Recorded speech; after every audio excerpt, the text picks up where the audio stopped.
Manufacturing has been the lifeblood of the economy in Wichita, Kansas. 1 out of every 5 planes built in this country was made there. But folks in Wichita say Boeing double-crossed them when it suddenly announced plans to shut down the factory. We asked Jim Axelrod to look into it.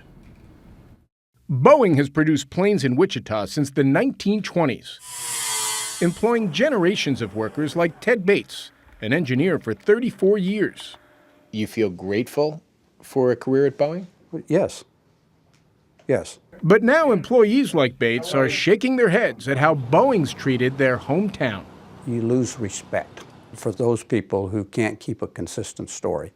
It's not just about employees, it's about a community. In 2008, Boeing asked Kansas officials to help win a $3.5 billion contract for 18 Air Force tankers. Wichita's Mayor Carl Brewer says Kansas had a long history of coming through for Boeing. They've received $650 million in tax breaks over the last 30 years. That is an awful lot of money, and we thought that really meant something. Brewer and the Kansas congressional delegation lobbied the Pentagon hard.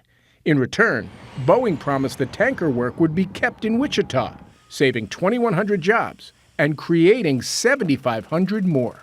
And somebody looked you right in the eye and said, we're going to be in Wichita? We're going to be in Wichita, and it's going to be just like it's been for the past 84 years.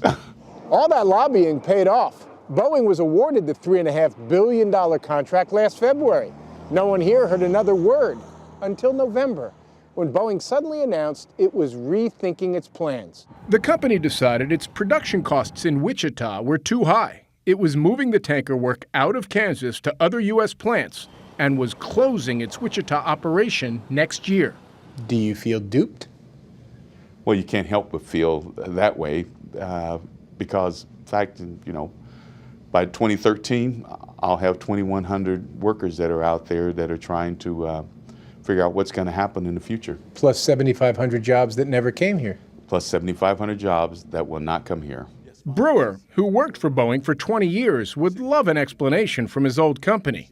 Trouble is, no one's returning his calls. Jim Axelrod, CBS News, Wichita, Kansas. Air Force One was built in Wichita.